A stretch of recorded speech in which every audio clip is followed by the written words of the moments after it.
Well, folks, we're doing this again. As we do every week, it's time for Ben After Dark. Wow,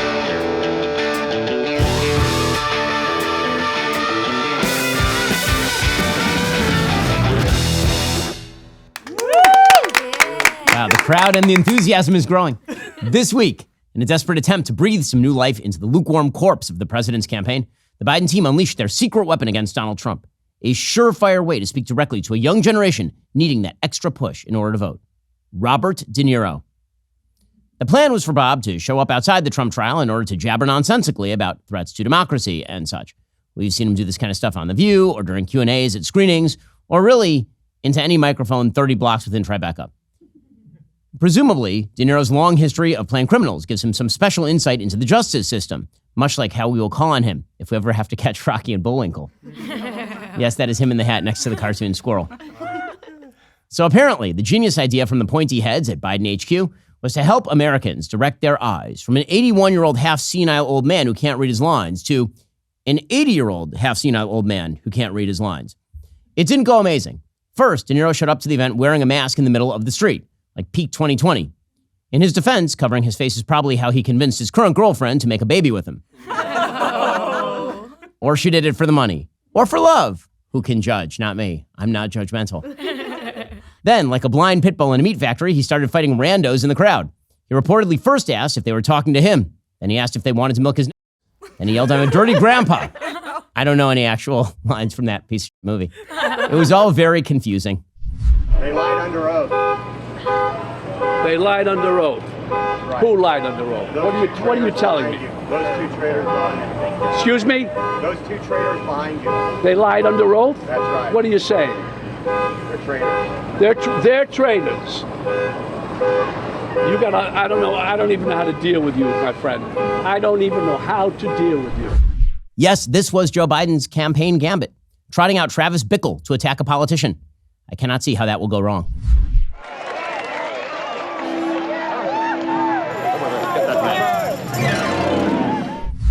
Well, we're on the subject of the Biden family stupidity. First Lady and fake doctor Joe Biden stopped by the hefty bag filled with noisy rubber chickens they call The View. She made her own announcement about the upcoming inaugural 2024 presidential debate between her husband and Donald Trump, which, much like the duties of an actual doctor, is something she's not qualified to do. But I digress. Joe promised that in an attempt to keep things civil and on the rails that night, both Biden's and Trump's mics will be turned off once their allotted times have expired, preventing the candidates from talking over one another. She said, and I quote, "They're going to turn off the mics so that somebody can't ramble or scream at somebody. Not that my husband would be the one doing that." Jill, your husband has no option other than to ramble. I don't care if he's holding a microphone or just a zucchini he thinks is a microphone. This man makes less sense than Hunter Biden after nasally ingesting a bag of Parmesan cheese. This is his natural state now. Just accept it.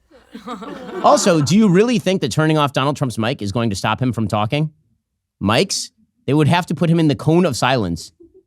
We'll get to more on this in just 1 second. First, finding that perfect sleep aid can feel like uncovering a hidden treasure. Whether you're struggling with occasional insomnia or battling chronic sleep disturbances, the right sleep aid can make all the difference in the world. Beam's Dream Powder is an all-natural nighttime drink blend that's improved 15 million nights of sleep. Producer Savvy is apparently asleep right now in the control room because she didn't take it last night. But you love Beam Dream Powder, don't you, Jess? I love my Beam Dream, Ben. I just mix it in with a little warm milk before bed every single night, and then I wake up feeling like $1,000,000, refreshed in the morning, so I'm not looking like Savannah over here. Yeah, Savannah. Beam Dream Powder contains that powerful all-natural blend of reishi, magnesium, L-theanine, apigenin, and melatonin to help you fall asleep, stay asleep, and wake up refreshed.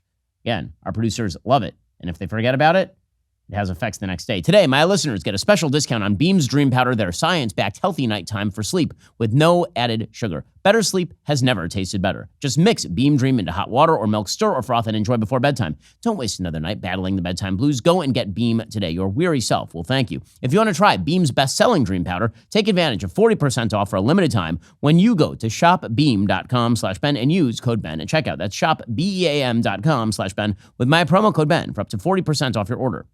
Meanwhile, the Trump trial is rolling to its boisterous conclusion. Its exciting apex. The judge, Juan Merchan, charged the jury by telling them they didn't have to be unanimous about Trump's crime. If 4 agreed on one crime, and 4 agreed on another crime, and the final 4 agreed on a completely different crime, that would now amount to a unanimous verdict. which is what I tell my wife every time she gets mad at me for failing to do the chores. If I do one of the chores 1/3 of the time, and another 1/3 of the time, and a third chore 1/3 of the time, that's basically me doing all the chores all the time. I know math. Don't make me get out the abacus. This is what our grand justice system was meant to uphold. Unanimity by aggregation. Who can forget that incredible final scene of 12 Angry Men where 11 of the jurors believed the defendant was guilty? One man, played by Henry Fonda, was not convinced. So after some deliberation, they said, no worries, he'll be guilty 11 times and innocent 1 time. Then they went home. It was a short movie. Well, naturally, the jury came back guilty, which they were always going to do because this was a trial of Donald Trump in New York City. But the good news for Trump is that when he gets to Rikers, he's not locked in with them. They're locked in there with him.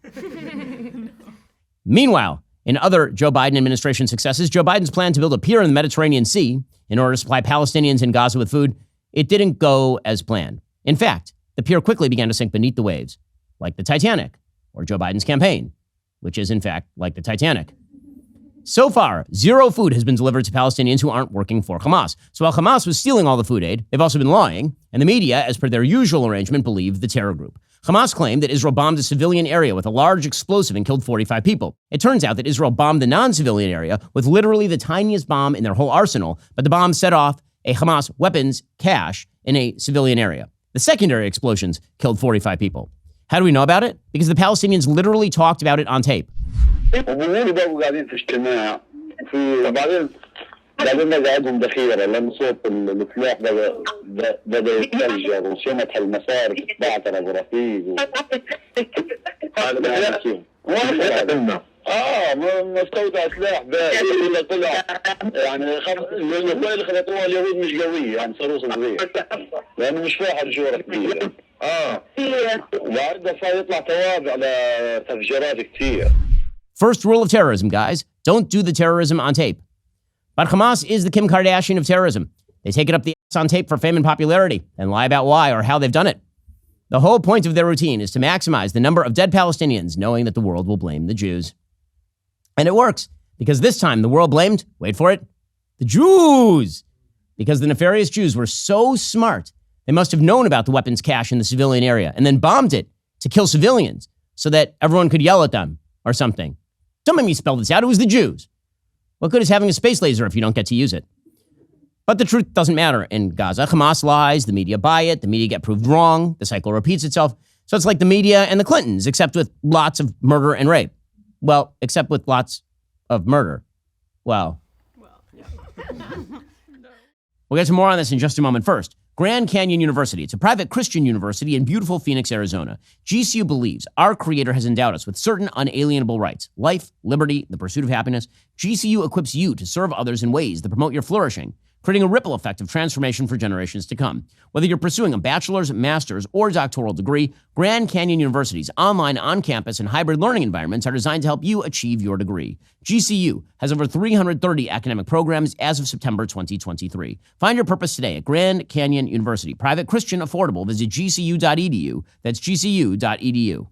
Meanwhile, it's been a year since the ill-fated voyage of the Ocean Gate Titan. That's the submersible that imploded during an expensive expedition to view the lost wreckage of the Titanic. You know what that means? Time for a billionaire to do something very stupid again. Fool me once, shame on you. Fool me twice, find me at the bottom of the ocean.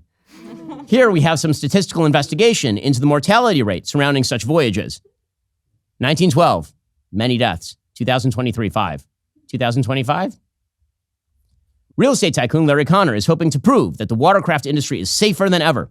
So he's planning to dive his own submersible over 12,400 feet, which is 2.3 miles, in order to view lost items from the infamous 1912 ocean liner, things that haven't been seen by humans in decades, like intricate chandeliers, engine pieces, lifeboat remnants, maybe even Ellen Page.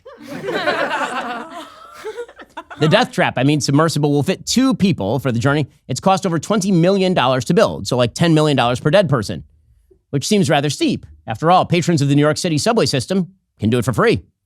Anyway, let me be the first to give this billionaire Larry Connor his proper respect. Oh.